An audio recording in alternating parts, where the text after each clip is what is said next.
titled Hanover, and it is yet another day, and we are powering your future with the Ministry of Mines and Energy. Now, our topic for today, like I mentioned earlier, is on geological agriculture, a term you might have heard, but you're not quite too sure what it entails.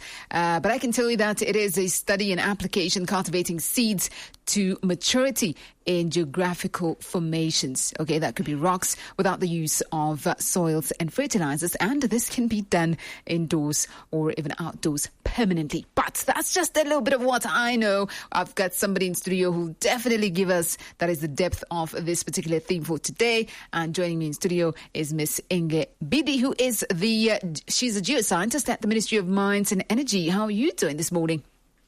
I'm doing great. Thank you for having me. Well, thank you so much for joining us today. We have quite a chat, and I think just to get everybody on board, what is geo-agriculture?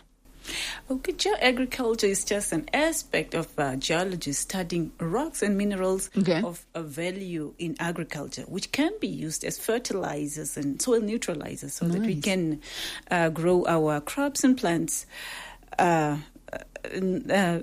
to maturity or to full potential to growth. What we're talking about is a geologist. Geologists normally study all types of rocks. But now when we take that part of the geo-ag, we are now looking at just the rocks that have the nitrogen, phosphorus, and the potassium, as well as now the soil neutralizers. Like for instance, when you go to what is the shop where you buy your fertilizers from? It's also running out, but yes, I see the place you're talking about. Yeah, that one. You go buy fertilizers. But if we've also got Ferreira's Garden here. Ferreira's Garden. When you read at the contents there, you are basically trying to enrich the soil with the NPK. With the NPK, which the plants are able to absorb when you feed the soil with it, and then they grow. So now, these NPK, these are elements, right? Nitrogen, potassium, and phosphorus. They actually come from rocks. And now in GeoAg, the geologist is studying just those rocks that have those. Nice. I'm curious, can this be practiced in Namibia? If so, where in the country can we practice this? GeoAg you defined very well in the beginning that here we're just trying to introduce an aspect whereby instead of now processing the rocks that have the NPK and the neutralizers, such as the sulfates, you now just crush the rock to a certain grain size, and then you can now just throw your seeds on there, and then you just water, and then by watering the rocks, these crushed rocks, they are able now to diffuse. They're able to release these nutrients, the NPK, and then the plant can actually absorb it. So it can be practiced everywhere. Everywhere you have the rocks that have the NPK, you can just crush, and then it can be practiced everywhere. And the good thing is you can practice it whether indoor. It's mostly introduced by the Americans who are trying to grow these crops in the urban areas. That is now the good part of it. We're trying to introduce it to the urban areas so that everybody in your house, you should be able to grow your tomatoes. You're just a basic. Talking about that, I actually want to get to that question because I'm pretty sure my listeners tuned in and they're like, so anywhere we can actually do this. Now, when we speak about this being able to be practiced anywhere, I think the next best question really becomes what crops can then be grown through this process and what's the benefit? Okay, let me just share a case study that we have conducted last year. The mid of last year, we had, together with my colleagues in the Ministry of Mines and Energy, we had demonstrations of this, whereby the geologist, alert the sampling of these rocks that have the NPK. We weren't even at the this paint thing, Paraline paint. Paraline paint. At the quarries, because the target is actually to make use of the the waste that are coming from the mines. You know, the mines are leaving lots of crushed rocks, but these rocks are useful. They have these elements. So we visited like those mines. It can be abandoned. It can be just those ones that they just left those rocks that they feel that they are of no use to them. Yeah. So we had these demonstrations at the Ministry of Mines and Energy where we grew. We took the beans. We took the sorghum, we took the mahangu, and these seeds we got from the Agro Board of Namibia. They are seeds from here. So we demonstrated that, and then my colleagues were fascinated.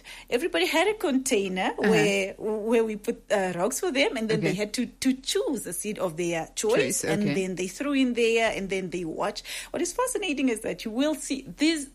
I don't know if it grows faster or it's just that you can witness the process. Like in day 2, you will be able to see how the sprouting. And then you're like, oh, it grows faster than blending in the soil. But perhaps it's just that you cannot see when you bury the seed. But we have demonstrated this, and any crop actually you can plant. It just depends on how the thickness, especially the crops that have roots. The roots are not so big, but it just depends on the bed that you're laying. These demonstrations we've made in containers, but you can as well lay a bed, and then you can grow your spinach, your tomatoes, whatever you can dream of. Well, I know you were thinking about that question, and now you have an idea as to what you might be growing.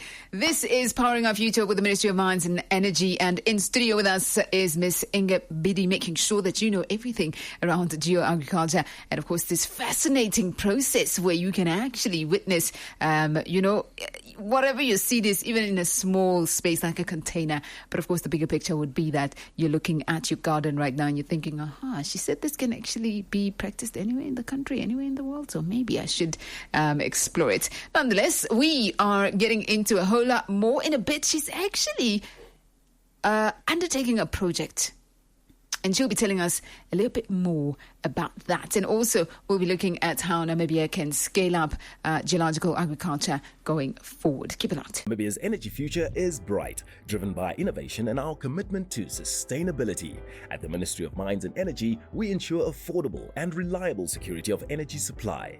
With goals anchored on renewable energy and diversifying our energy sources, we're building a resilient future focused on harnessing the power of nature. From our cities to the most remote villages, powering industries, uplifting communities, and fostering economic growth. Harnessing our resources, powering our future.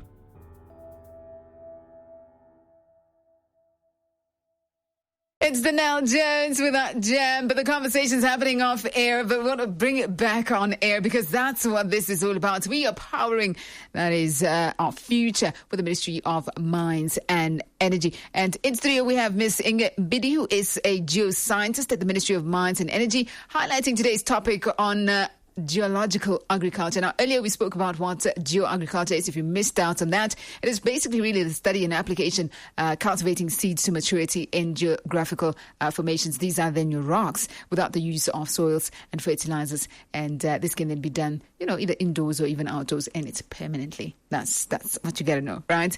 But then there's also a project, Miss Inge, that you're working on. Can you share a little bit about that particular project that you're currently undertaking on geological agriculture? Okay. A project, I've actually started it last year. Okay. Yeah, we've worked on it with my intern. The project is basically trying now to assess and evaluate how we can maximize or apply the GeoAg throughout the country. Okay. What we're trying to look at is we are trying to identify the rocks that have NPK. We've categorized. We have 5 categories practically. Okay. We have rocks that have N.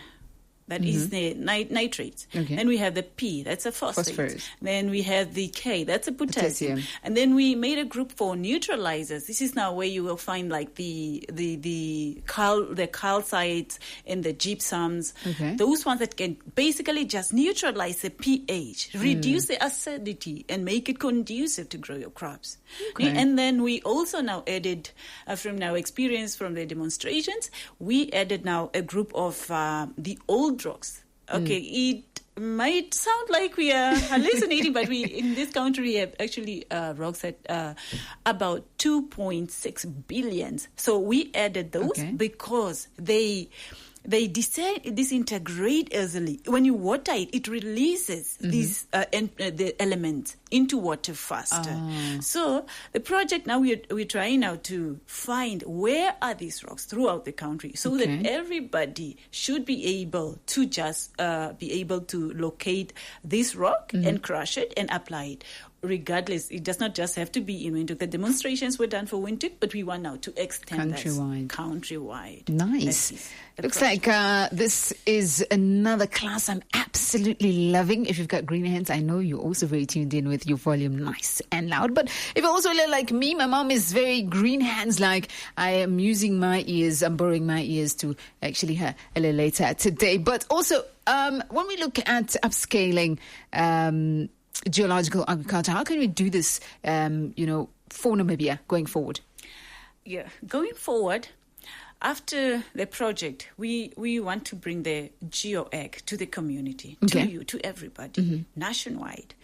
Going forward, after probably now the completion of this project, because we do not just have to find where they are and describe them probably how they look like, so you the layperson, might with our assistance in most cases, be able to identify. We would also like now to test like the geochemistry, the concentration of these elements in this rock. So we will need a laboratory analysis. And then we will need to do a little test, like to see, like the demonstrations that we've done in the Ministry of Mines and Energy.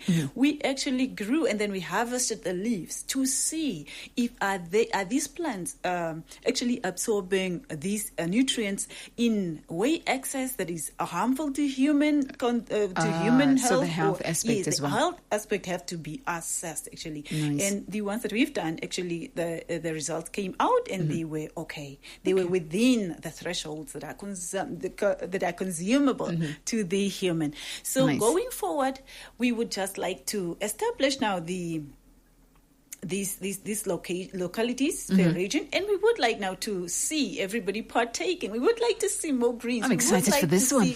Backyard.